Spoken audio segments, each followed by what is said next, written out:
নমস্কার, রসিক রান্নাঘর ব্লগে আপনাদের সবাইকে আমন্ত্রণ। উচ্ছে বেগুন, মিষ্টি কুমড়ো ও সিমের বিচি দিয়ে বটি রেসিপি। আশা করি আপনাদের ভালো লাগবে। আপনারা পুরো রেসিপি দেখার জন্য আমার পাশে থাকুন। চলুন আজকে রেসিপিটা তৈরি করে ফেলি। রান্না করার জন্য সব উপকরণ পরিমাণ মতো নিয়েছি। সবজিগুলো কেটে পরিষ্কার জলে ভালোভাবে ধুয়ে নিয়েছি। এবার পাতে আসছে উচ্ছে বেগুন, মিষ্টি কুমড়ো, সিমের বিচি দিয়ে রেসিপি, খাঁটি বাঙালির স্বাদে।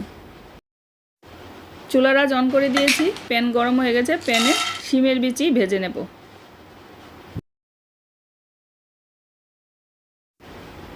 কিছু সময় নাড়িয়ে উঠিয়ে নেব।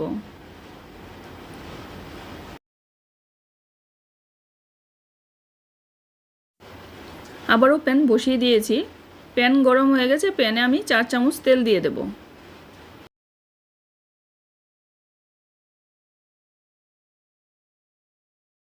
তেল গরম হয়ে গেছে। উচ্ছে বেগুন, মিষ্টি কুমড়ো ভাজি করার জন্য প্যানে দিয়ে দেব।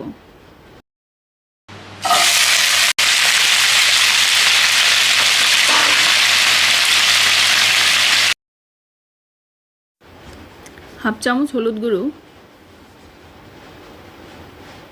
1 চিমটি লঙ্কা গুঁড়ো, স্বাদ মতো নুন দিয়ে কিছু সময় নাড়িয়ে দেব। উচ্ছে আসলে সুগার নিয়ন্ত্রণে খুব উপকারী একটি সবজি। উচ্ছে সুগার নিয়ন্ত্রণে খুবই সাহায্য করে। উচ্ছে খেলে রক্তচাপ নিয়ন্ত্রণ রাখে। ভেজে রাখা সিমের বিচিগুলো উপর থেকে দিয়ে দিলাম। কম আঁচে 3 মিনিটের জন্য ঢাকনা দিয়ে ঢেকে দেব। 3 মিনিট হয়ে গেছে, ঢাকনা উঠিয়ে নেব। আবারও কিছু সময় নাড়িয়ে দেব।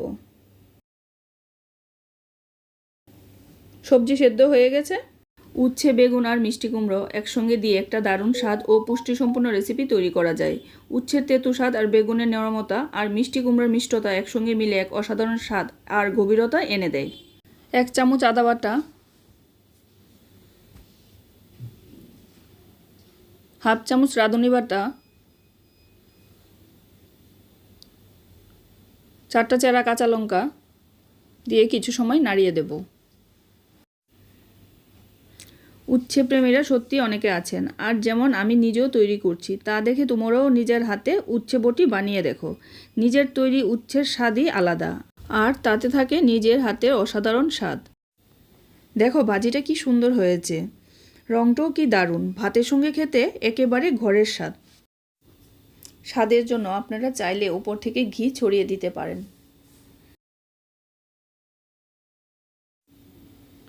উচ্ছে বেগুন মিষ্টি কুমড়োর বটির রেসিপিটা হয়ে গেছে। নামিয়ে পরিবেশন করে নেব। গরম ভাতের সাথে খেতে খুব সুস্বাদু লাগে। আপনারাও আমার মতো করে রান্না করে খাবেন আর আমাকে কমেন্টস করে জানাবেন। আমার রেসিপিটা ভালো লাগলে লাইক শেয়ার সাবস্ক্রাইব করতে ভুলবেন না, যাতে করে আমি আপনাদের কাছে নিত্য নতুন রেসিপি নিয়ে আসতে পারি। যারা এখনও আমার চ্যানেলটাকে সাবস্ক্রাইব করেননি তারা আমাকে সাবস্ক্রাইব করে দেবেন, আর যারা সাবস্ক্রাইব করে নিয়েছেন তাদেরকে অসংখ্য ধন্যবাদ।